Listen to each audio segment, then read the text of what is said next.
Nya babe, encang-encing, saudara sekalian kita sekarang mau dengar khotbah ya. Engkong, Nini, gimana kabarnya? Luar biasa. Iya nih. Kalau zaman dulu kan opa oma, om tante ya, brur dan sebagai stes. Ya. Kita mau masuk dalam firman Tuhan, saya berdasarkan ayat di belakang aja ya. Jadi nggak terlalu panjang, mudah-mudahan dan kita bisa mengerti. Kita berdoa dulu supaya Tuhan menolong kita. Mari kita berdoa pada Putra Natal itu Yesus Kristus. Kita berdoa. Bapa, terima kasih. Sekarang tiba saatnya kami mau duduk diam atau sambil berdiri, membaca dan mendengar merenungkan firman Allah. Beri kami hikmat agar kami mengerti sabdamu dan urapi hamba-Mu yang Engkau percayakan untuk menyampaikannya. Dalam nama Tuhan Yesus, Putra Natal itu, Dia yang menuntun kami memasuki tahun yang baru 2023. Yesus Juru Selamat. Amin. Bapak Ibu, saya bacain aja ya. Saya yakin Bapak Ibu nggak ada yang bawa Alkitab pasti ya. Ya seorang Kristen kalau perayaan nggak bawa Alkitab, ya kan? Betul nggak? Sekali-sekali jujur, nape? Ya. Pertama saya bacain Mazmur 133 ya. Dengerin aja, lihat sini. Ayat yang ayat pertama ya. Sungguh alangkah baiknya dan indahnya. Ada kata sungguh. Oke? Atau sungguh-sungguh. Gitu kira ya. Apabila saudara dalam diam bersama dengan rukun. Diam bersama dengan rukun. Ada kata diam. Kayaknya banyak cerewet, vervelen katanya ya. Lalu ayat berikutnya Matius 2 ayat 12. Dan karena diperingatkan dalam mimpi supaya jangan kembali kepada Herodes, maka pulanglah mereka ke negerinya melalui jalan lain. Demikian dua ayat Alkitab yang saya bacakan.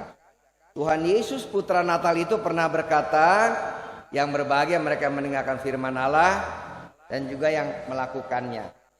Nah tentu semoga kita melakukannya. Nah Bapak Ibu yang kekasih,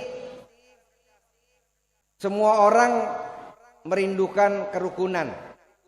Menurut Bapak Ibu apa sih rukun itu? Rukun ada ributnya nggak? Ini bisa saya bawa-bawa nggak nih? Bisa ya? Ini bisa dipakai nih? Bisa ya? Ntar dulu ya. Wartawan. Ya, ntar deh. Kalau rukun ada ributnya nggak? Wih, help nih. To fail sih. Ya. Tapi duit palsu, jangan lo ambil ya. Kalau rukun ada ributnya nggak Bapak Ibu? Ada. Ribut sesuatu yang normal, wajar ya. Kenapa suka ribut? Tadi saya ingat, setahu saya SMK tadi ya. Adik-adik ya. Tadi ada singgung tentang keluarga ya. Betul ya Neng ya? Ya, ayo betul ya. Ya. Betul katanya ada bapak, mama, ada anak-anak dan sebagainya. Kalau sekarang ada om tante, alemalis, om tante saya, mevrouw en broer saya. Ah ya udah begitu. Jadi orang katakan ada buku karya Dr. Andar Ismail, rukun tetapi apa tuh ya? Ya ada ribut-ributnya lah sedikit. Sesuatu yang normal ya. Nah sekarang kita semua ingin jadi orang yang rukun. Ini kalau dalam rangka Natal Yayasan Lembaga Cornelius Castellan ya. Betul ya saya nyebutnya ya. Soalnya tadi pagi lupa makan keju. Ya, tadi Eke lupa makan keju jadi agak susah ngomongnya. Kira-kira kita yang tergabung dengan yayasan rukun nggak? Ya, jujur, apa-apa gue yang nanya. Eke yang nanya toh, Pak Alemal. Kalau orang tua bilang, nggak boleh bilang ye nggak sopan loh. Oke, nah, ini kalau karena saya yang disuruh khotbah, maka saya harus khotbah berdasarkan ini saja. Kenapa sih nggak rukun? Semua mau merukun dan sebagainya. Tetapi memang dalam kerukunan bukan berarti nggak ada ributnya, nggak mungkin. Bapak Ibu dan saya yang berkeluarga atau hidup dalam keluarga, ya bersama papa mama itu pasti ada ributnya. Tetapi kadang-kadang ributnya itu dalam tegangan tinggi. Akhirnya tadi anak-anak ada yang nggak patuh sama orang tua, oke? Betul. Suami istri ribut. Ya, ada juga yang aneh-aneh suami istri. Orang suka bilang gini, ya bahagia ya sampai tuir. Tahu tuir? Sampai tue ya. Enggak, bukan sampai tue, sampai mati. Kadang tua-tua juga keladi. Ya kan? Tahu tua-tua keladi? Bukan pohon keladi. Makin tua makin jadi. Bisa dua kemungkinan, jadi benar, jadi nggak benar. Oke? Nah itu dalam hidup rumah tangga, Bapak Ibu dan saya bisa melihat. Tapi saya ada kata-kata yang dibilang bagus nih anak-anak nih. Jangan suka menghakimi. Oke? Kalau orang suka menghakimi berarti ini juga membuat nggak rukun loh. Kalau aku menghakimi, ya Bapak Hetari ini, berarti aku lebih pintar dari beliau, begitu ya kira-kira ya. Oh iya, magnet mahwel, mata genit mulut bawel. Gitu. Gitu. Jadi kalau saya suka menghakimi, kata orang begini, ini 3 ke belakang katanya. Tapi kecenderungan kita kalau kita menghakimi berarti artinya itu menjadi sebuah hobi ya. Berarti kita menganggap kita lebih baik dari orang lain. Oke, mungkin dari yang saya tangkap nih. Tadi saya nggak pakai itu, nggak dikasih apa namanya clip on ya, jadi kurang jelas suaranya. Tapi untung saya di depan, untung Eke punya telinga masih moy sedikit lah. Jadi nangkap sedikit. Jadi nasihat tadi, oh ya, berarti seperti ini. Berdasarkan tema saya coba nih. Kita lihat masing-masing apa kita rukun. Oke, ada sedikit ribut-ributnya. Suami istri ya kadang-kadang istri masak, udah tahu suami darah tinggi, garamnya kebanyakan. Bisa marah tuh. Hal sepele ya, betul ya. Suami kolesterolnya banyak, makan B2, ya kan? Segala macam B dimakan, B1, B2, B3, BMW pun diembat. Yes, jangan terlalu galojo kata orang ini Belanda di mana saya nggak tahu, katanya galojo, artinya terlalu rakus. Te fail, eten mah, te fail. Kolesterolnya te fail, ya. Itu bisa membuat gini. Jadi hal sepele lalu bisa jadi ribut. Kita nggak ingin seperti itu, nggak ingin hidup damai. Anak-anak sekarang juga susah, mana anak-anaknya? Anak sekarang nggak seperti zaman aku dulu. Kan dulu Eke pernah muda juga dong. Ya, Eke pernah. Kalau dulu kan kalau kita dimarahin ya Om ya sama papa mama, langsung mengkeret, betul nggak? Oh mengkeret, jangan coba-coba kalau papi and mami ada tamu, jangan coba-coba lewat di depan. Ya kan kita ngintip-ngintip. Dulu kalau saya Eke mami tuh, mami jangan dihabisin dong kuenya. Gitu lah. Walau. Tapi sekarang beda. Jauh ya ibu ya, ini ibu kayak punya pengalaman pribadi nih. Ya, zaman sekarang anak-anak diomelin. Dari kecil kalian yongan dokter ngen dokter meyon yang sesuatu almal. Lihat ya, dunia berubah. Tetapi yang tidak pernah berubah adalah firman Allah, Yesus. Dahulu sekarang sampai selama-lamanya tidak berubah. Nah, kita mau mencapai kerukunan ini. Ya sisi, saya nggak tahu nih. Pak Pendeta, siap.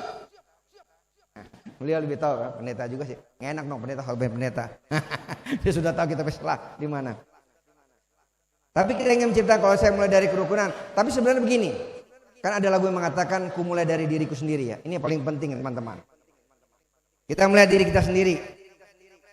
Kalau kita posisi sebagai orang tua, papa mama, gimana sih menjadi papa mama yang baik?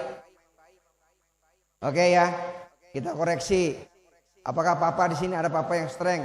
Kok zaman-zaman dulu memang orang zaman-zaman ohir main father and main mother tau, alamal ke atas tuh, wah keras ya, iya kan? Oh belum ya? Diam. Itu zaman-zaman dulu. Kadang saya nggak tahu sekarang masih ada nggak begitu? Kita koreksi, oh kenapa kita sebagai suami selalu mau menang sendiri. Atau sebaliknya, kita sebagai istri mau menang sendiri. Apalagi kalau istri pebodi basar mek. Weh. Ya? Terus pai tua kecil segini. Dia piting. Papi, berangkat jam 7, jam 8 sudah sampai rumah ya. Ya mami. Makanya ada pelkat yang ke-7. Katanya ada ya. Sudah kasih? Apakah seperti itu? Kita lihat. Jadi ketika kita melihat diri kita, oh iya ternyata aku gini. Oh sebenarnya penyebab nggak rukun seperti yang kita bayangkan, yang kita rindukan itu mungkin aku suami, mungkin aku istri, mungkin aku anak-anak, anak yang ya. Tapi itu anak-anak yang di sini semoga tidak seperti anak yang tadi saya katakan ngelawan orang tua, gitu. Kan ada juga nggak cocok. Mantu sama mertua, wah ini juga repot nih. Siapa ini mertuanya masih hidup? Iya. Biasanya mertua perempuan sama mantu perempuan paling nggak cocok deh. Ya kan? Betul ya? Betul Oma ya? Ya betul ya? Hah? Nggak jujur. Ya udah oke deh. Tapi itu sering ribet. Jadi kadang-kadang di gereja yang diomongin, kok diomongin mertuanya diomongin. Kok yang diomongin kok mantu melulu. Lihat ya penyebab dari ketidakrukunan ya. Kenapa? Ya pasti karena aku lebih benar dari mertuaku, dari mantuku. Kalau merasa mulai lebih benar dari si A si B, itu nggak bisa menciptakan kerukunan. Oke? Ya coba sekarang nih, coba karena sesama pelayan kan bisa juga ya. Padahal dua-duanya mantu sama mertua sama-sama pelayan loh. Iya kan? Kasihan ya. Ibunya. Ya, karena yang dua pelayan belum tentu loh mereka melayani. Apakah memang dia juga menghormati mertuanya? Nah setelah saya sampaikan, sekarang Bapak Ibu dan saya lihat diri sendiri ya. Apa yang harus kita lakukan? Bertobat loh. Jangan bilang kita oh masih muda, jangan. Keluar pintu lewat loh, selesai loh, overlayan, berangkat loh. Jangan. Oke, firman Tuhan ini sampai kepada kita. Baru saya masuk di ayat yang Matius tadi. Kita lihat karakter Herodes ya. Lihat nih, lihat. Herodes mengatakan apa? Para orang Majus. Suara saya kedengeran ya. Kalau kamu sudah ketemu bayi itu, kasih tahu aku ya. Kasih tahu Eke juga menyembah dia. Lihat ya. Bahasanya bagus ya. Lihat nih. Sama seperti kita enggak? Bahasanya begitu halus ya. Tapi hatinya jahat sih Herodes itu. Kenapa? Dia ingin ketemu Yesus, dia ingin bunuh dia. Betul? Iya, sekarang kita koreksi diri, Bapak Ibu. Di luar kita senyum, di luar kita berkata-kata baik, kelihatannya sopan santun. Tapi apakah hati kita sama seperti Herodes? Sebenarnya hati kita jahat. Karena dari hati jahat itu membuat tidak ada kerukunan, tidak ada keharmonisan, berarti jahat. Oke? Ya, subtema. Sekarang kita yang terakhir kembali ke Matius. Mencari jalan lain, lihat ya. Yesus datang untuk mengubah jalan hidupku. Lihat, karena orang Majus ini hatinya baik, dia mendengarkan suara Tuhan. Perhatikan ya, orang yang hatinya baik selalu mendengarkan suara Tuhan. Jangan kembali, kamu cari jalan lain. Dulu Anda dan saya, mungkin sebelum perayaan ini, jalannya selalu salah. Sekarang kembali ke jalan yang benar. Oke? Jalan yang benar seperti yang Tuhan inginkan. Kita menjadi orang yang baik.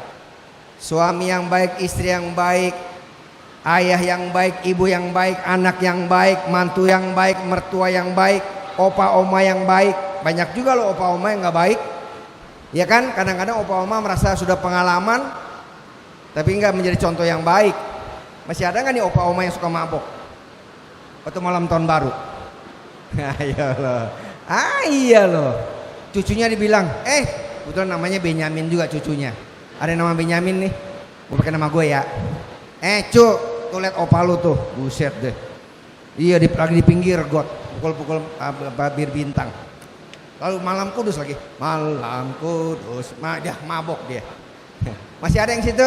Bertobat. Nah Bapak Ibu kasih, lewat berita Natal ini, Anda dan saya dituntun oleh firman Allah. Mari kita ubah jalan hidup kita oleh pertolongan Yesus. Yesus telah mengubah. Dialah putra Natal. Dia datang untuk menyelamatkan kita dan mengubah cara berpikir kita, mengubah hati kita. Mulai hari ini kita menjadi orang yang baik, maka kita pasti bisa menciptakan kerukunan. Oke? Ya LCC, ya. Selamat hari Natal 2022. Selamat menyambut tahun baru. Tuhan Yesus memberkati. Amin. Jangan ditepukin. Dulu firman Tuhan ditepukin.